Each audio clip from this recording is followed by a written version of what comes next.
Hello दोस्तों, नमस्कार। मेरा नाम दीपक सिंह। आप हैं हमारे चैनल फैक्ट विद दीपक पर। और दोस्तों, मैं आपका स्वागत करता हूं अपने चैनल पर। और दोस्तों, आपकी पढ़ाई के बारे में तो बस क्या कहें, सब कुछ अच्छा ही चल रहा होगा, है ना? उम्मीद है मुझे। दोस्तों, मेरे चैनल को आप फुल सपोर्ट नहीं कर पा रहे हैं। शायद मुझे लग रहा है किसी बच्चे पे सब्सक्राइब भी करना नहीं आता। तो सब्सक्राइब के लिए आपको, जब आप मेरी वीडियो ऑन करोगे ना, राइट साइड में, दाहिनी साइड में मेरा नाम और मेरा फोटो आपको दिख रहा होगा, मेरे चैनल का नाम। और राइट साइड में सब्सक्राइब लिखा हुआ आ रहा होगा रेड कलर में, उस पर क्लिक करना है दोस्तों आपको। ओके, चलिए दोस्तों, आज हम आपके लिए पार्ट 20 लेकर आए हैं, इंडियन ज्योग्राफी, और पठार का पार्ट 6। ओके, पठार भी खत्म नहीं हुए हमारे, छोड़ना नहीं चाहता मैं कुछ भी। ओके, और बेफालतू की चीजें आपको बताना नहीं चाहता। ओके, चलिए तो शुरू करते हैं। आज हम छोटा नागपुर का पठार, पहले इन 4 क्वेश्चन के आंसर बता दूंगा आपको। सबसे पहला संशोधन 1951 में भूमि सुधार के लिए किया गया था। भूमि सुधार। ओके, भारत के प्रथम मुस्लिम राष्ट्रपति कौन थे? जाकिर हुसैन। ओके दोस्तों, जाकिर हुसैन, ये भारत के तीसरे राष्ट्रपति भी थे। ओके, मुस्लिम लीग की स्थापना कब हुई थी? 1906 में, ढाका, बांग्लादेश की राजधानी। असहयोग आंदोलन बंद हो चुका था किसके कारण? 5 फरवरी 1922 में, चोरी चोरा कांड, चोरी चोरा कांड एक महत्वपूर्ण घटना हुई थी दोस्तों। चोरी चोरा नामक गोरखपुर जिले में, उत्तर प्रदेश के ये स्थान है। ओके, चलिए अब दोस्तों ने पठार को 5 भागों में बांटा था। जब हमने पठार पढ़ाना आपको स्टार्ट किया था तो 5 भागों में हमने बांटा था। ओके, तो एक हमने आपको पढ़ा दिया केंद्रीय उच्च भूमि का पठार, उसके कई सारे हमने भाग किए थे। आज हम पढ़ाएंगे आपको छोटा नागपुर का पठार। लिख लीजिए दोस्तों, इसके भी 3 भाग हैं। छोटा नागपुर का पठार 3 भागों में लगभग 3 आएंगे। पहला आएगा, सॉरी दोस्तों, केंद्रीय उच्च भूमि का पठार, पूर्वी पठार, पूर्व उत्तर भारत का पठार, दक्षिण भारत का पठार और दक्कन का पठार। ये 5 भाग थे दोस्तों हमारे। पहला भाग था केंद्रीय उच्च भूमि का पठार, वो मैंने आपको पढ़ा दिया। अब मैं पढ़ाऊंगा आपको, आप हेडिंग डालिएगा, पूर्वी पठार, पूर्वी पठार। ओके, ये वाला पठार। ओके दोस्तों, इतना पूर्वी, ये वाला पूर्व उत्तर में है, क्योंकि ये देखिएगा इसके ऐसे है, ये उत्तर और पूर्व, यानी पूर्व उत्तर पठार में इसके जिक्र करेंगे। अभी दोस्तों हम इतने का जिक्र करेंगे। ओके, चलिए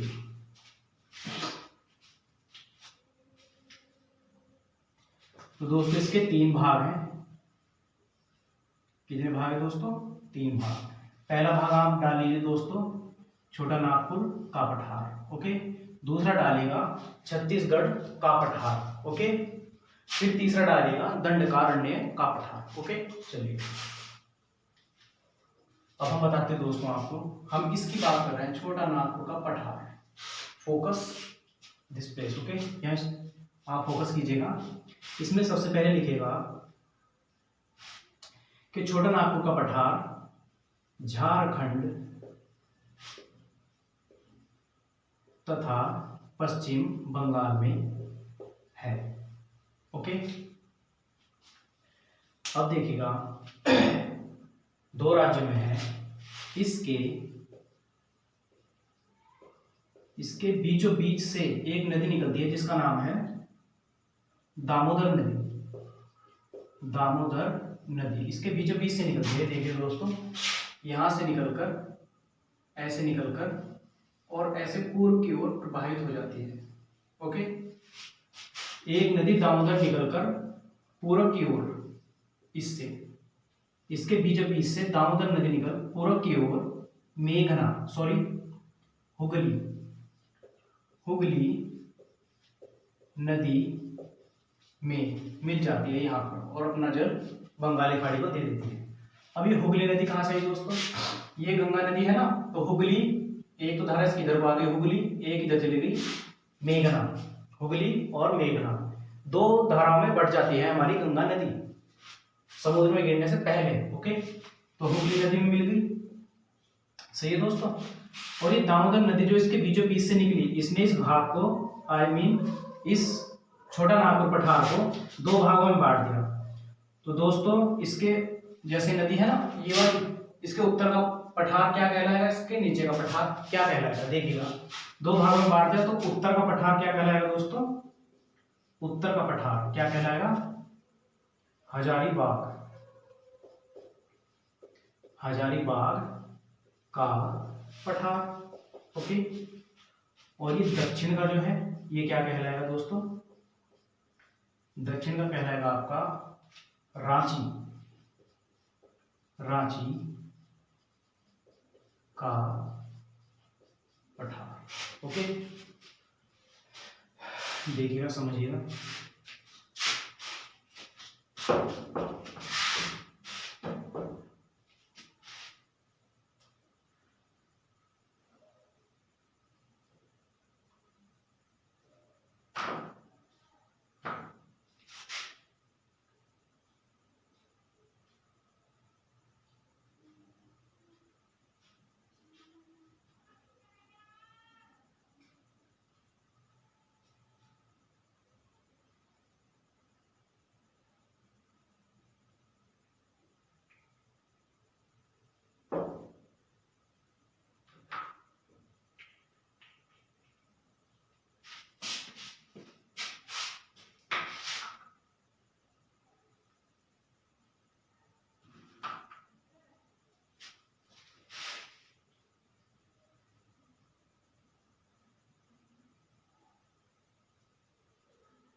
देखिएगा दोस्तों, उत्तर का पठार हजारीबाग का पठार। हजारीबाग नामक एक आपने देखा होगा झारखंड में क्या है, अभयारण्य भी है। ओके, और दक्षिण में क्या है दोस्तों? रांची का पठार। रांची ये किस नदी पर है? स्वर्णरेखा नदी। रांची किस पर है? स्वर्णरेखा नदी पर। ओके, यहां से एक नदी और निकलती है दोस्तों, स्वर्णरेखा नदी। ओके, ऐसे, सही है ना? दो नदियां निकलती है, मैंने दो के नाम बताया आपको, दामोदर और स्वर्णरेखा नदी। ओके, और ये रांची का पठार कैसा पठार है? ये बिल्कुल प्लेन है दोस्तों, प्लेन यानी समतल। समतल, इसे एक नाम और दे सकते हैं हम, समप्राय। समप्राय मैदान, एकमात्र भारत में समप्राय मैदान का उदाहरण। बिल्कुल प्लेन है दोस्तों पठार। ओके, अब देखिएगा, छोटा नागपुर पठार से दोस्तों खनिज की इतनी ज्यादा प्राप्ति होती है, काफी ज्यादा।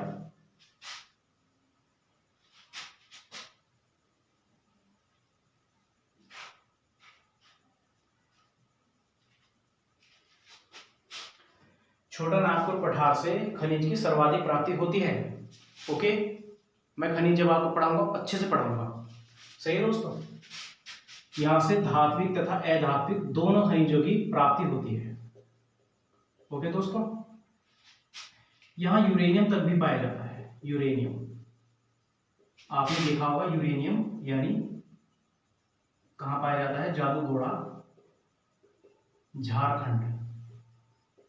झारखंड। तो दोस्तों ये वाला पठार है कौन सा? हजारीबाग वाला। ओके, अब देखिएगा यहां पर खनिज ज्यादा पाया जा रहा है, तो इसका मतलब लोहा भी होगा दोस्तों, लोहा भी पाया जा रहा होगा। तो इसलिए हमारे टाटा भाई साहब थे, टाटा, रतन जी टाटा ने जमशेदपुर झारखंड में एक क्या लगाया था? स्टील प्लांट लगाया था। ओके, स्टील प्लांट, ठीक है। कहाँ लगाया था? जमशेदपुर। और जमशेदपुर को दोस्तों हमारे देश का क्या कहा जाता है? भारत का पिट्सबर्ग, ओके। पिट्सबर्ग कहाँ है दोस्तों? यूएसए में है। और यूएसए स्टील प्लांट और लोहे के लिए बहुत जाना जाता है, तो इसलिए हमने उसकी नकल करके अपने देश में भी जमशेदपुर को पिट्सबर्ग कहते हैं, ओके। अब देखिएगा, ये जो है ना दोस्तों, दामोदर नदी को बंगाल का शोक भी कहा जाता है। काफी बाढ़ें आ जाती है ना इससे, बंगाल का शोक, ओके। दामोदर नदी और स्वर्णरेखा नदी के बीच के बेसिन यानी गहराई के यानी क्षेत्र को क्या कहते हैं दोस्तों?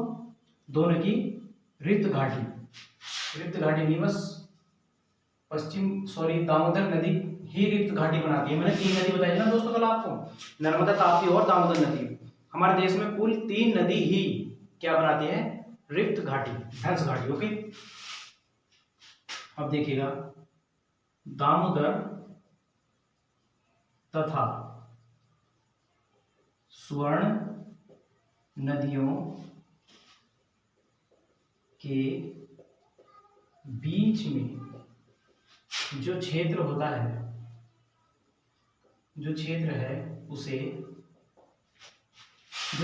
उससे सबसे ज्यादा मात्रा में हमें क्या मिलता है दोस्तों?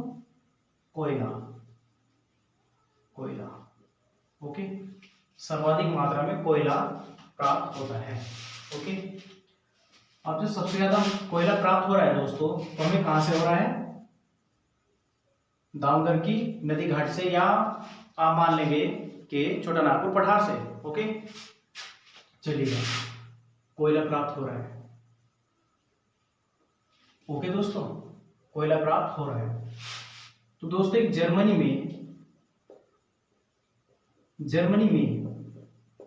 में नदी है रूर के नाम से, और जो गहराई अपनी बनाती है उसे कहते हैं Ruhr basin, okay, Ruhr basin. और दोस्तों वहां विश्व का सर्वाधिक कोयला पाया जाता है, सर्वाधिक कोयला उस नदी की बेसिन में। तो नदी का नाम क्या है? रूर। इसलिए दोस्तों हमने उसकी नकल करके अपनी दामोदर नदी को क्या कह दिया दोस्तों?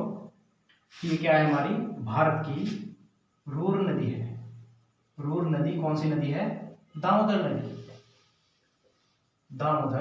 नदी, ओके। और जिस प्रदेश में, जैसे झारखंड में, तो उसको हमने कहते हैं क्या? अपना भारत का रूर प्रदेश कौन सा है? झारखंड हमारा रूर प्रदेश है। और झारखंड बना देगा दोस्तों, क्या दे देता है? छोटा नागपुर का पठार। तो आप क्या लगाएंगे दोस्तों? छोटा नागपुर का पठार। दोनों ऑप्शन में से जो भी होगा, झारखंड या छोटा नागपुर का पठार, आप उसको ही टिक करेंगे, ओके। चलिए,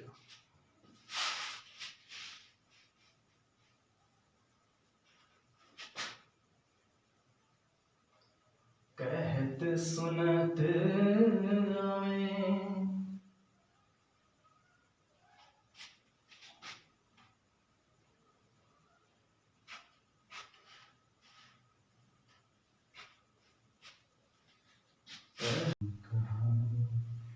सुनो श्री राम। देखिएगा दोस्तों, मैंने आपको क्या बताया है अभी, अब लिखिएगा। ये देख रहे हैं दोस्तों, ये इस पठार का, छोटा नागपुर पठार का उत्तर है, दक्षिण है, ये पूरब है और ये पश्चिम है। और ये जो है ना दोस्तों, एक पहाड़ी है, इसका नाम क्या है? राजमहल की पहाड़ी। लिखिएगा, राजमहल की पहाड़ी कहाँ पर है? पश्चिम बंगाल में, ओके। और ये छोटा नागपुर पठार के कहाँ है? उत्तर पूर्व यानी पूर्वोत्तर कह लो दोस्तों, या उत्तर पूर्वोत्तर में है, ओके। ठीक है दोस्तों। अब राजमहल पहाड़ी, अभी स्वर्ण रेखा नदी दोस्तों यहाँ नहीं है, यहाँ से निकलेगी। ओके, यहाँ से ऐसे लिखिएगा आप इसको, स्वर्ण रेखा। दो नदी तो बह रही है दोस्तों बस इस पठार पर। स्वर्ण रेखा नदी राजमहल, राजमहल की पहाड़ियों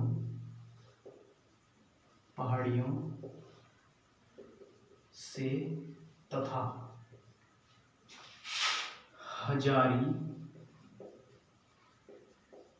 हजारीबाग पठार के बीच से निकलती है। स्वर्ण रेखा नदी निकलती है। ओके, रांची इस पर ही है। ओके, स्वर्ण रेखा नदी होगी दोस्तों आपकी, क्या होगी दोस्तों, स्वर्ण रेखा नदी। ओके, अब छोटा नागपुर का पठार। अब लिखिएगा दोस्तों, स्वर्ण रेखा नदी यहां से इस पठार से यानी पहाड़ से जैसे नीचे गिरती है, लिखिएगा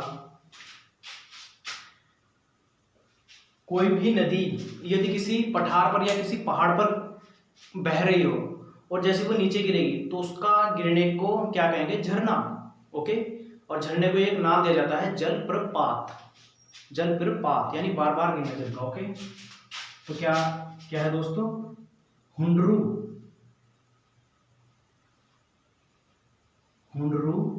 हुंडरू जल प्रपात किस नदी पर है, स्वर्ण रेखा नदी पर। स्वर्ण रेखा नदी पर कहां पर है, झारखंड में। ओके दोस्तों, झारखंड में हुंडरू जलप्रपात झारखंड में है। ओके, अब देखिएगा दोस्तों, महत्वपूर्ण टॉपिक लिख लीजिएगा दो और।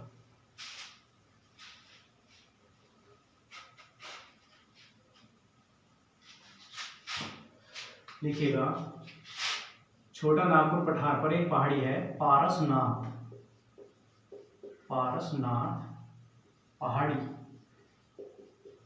यहां पर भी देखिए मोस्ट बात है, जैन धर्म के 23वें गुरु पार्श्वनाथ जी को तथा 24वें को भी शायद यहीं पे हुआ था। शायद मैं पक्का नहीं बता रहा दोस्तों, पर 3-4 जो थे ना,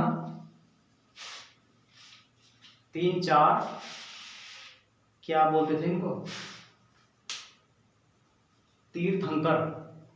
3-4 को ज्ञान यही प्राप्त हुआ था दोस्तों, इसी पहाड़ी पर। और कौन सा ज्ञान था, उसका नाम क्या था दोस्तों, कैवल। कैवल, जैन धर्म में ज्ञान को कैवल बोला जाता है। ओके, अब आप लिखिएगा यहां पर, छोटा नागपुर पठार पर लाल मिट्टी पाई जाती है। लाल मिट्टी पाई काली भी जाती है दोस्तों, और लाल मिट्टी बहुतायत में पाई जाती है। ओके,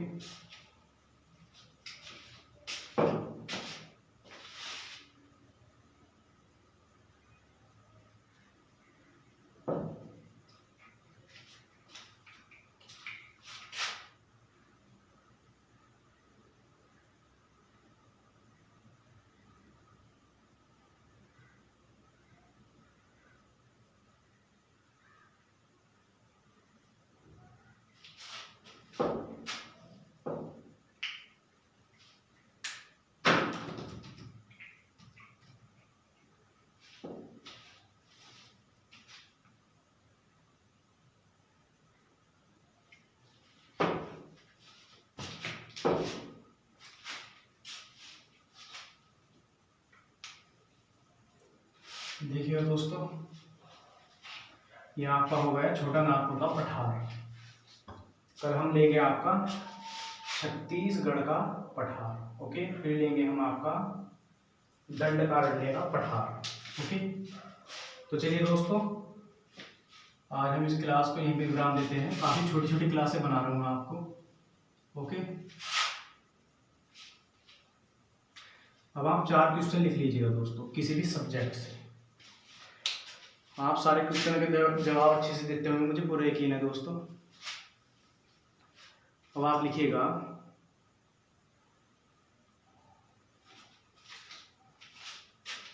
सर्वाधिक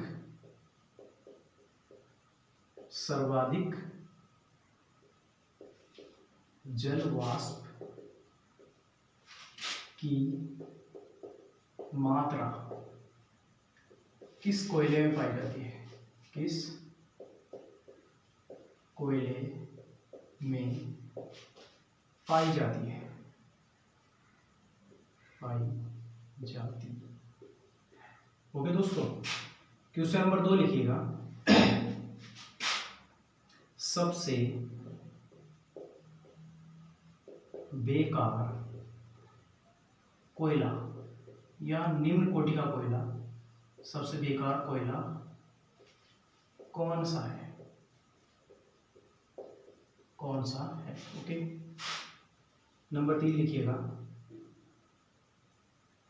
कार्बन तथा धुएं